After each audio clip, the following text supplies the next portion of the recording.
সেই জন্য আমাদেরকে তৃণমূলকে ভোট দিতে হবে। আমাদের লড়াই শুরু হচ্ছে হিন্দু বিরোধী হিন্দুদেরকে আজকে সাইজ করতে হবে।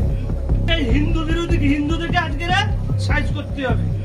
এই হিন্দু বিরোধী হিন্দুদেরকে আজকে সাইজ করতে হবে। বাংলার মাটিতে দাঁড়িয়ে কি ভারত মাতার জয় বলা অপরাধ? ভিডিওটি আগে দেখুন একবার। ভারত মাতার জয় বলেই আমরা প্রচার শুরু করেছিলাম।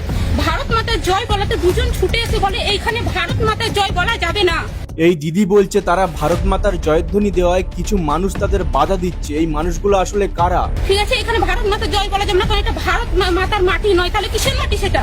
আমার কাছে প্রশ্ন হলো তাহলে মাটিটা কিসের? সেটা বাংলাদেশি মাটি। তা আপনারা ভাবুন যে আমাদের ভারতের বুকে কারা রয়েছে।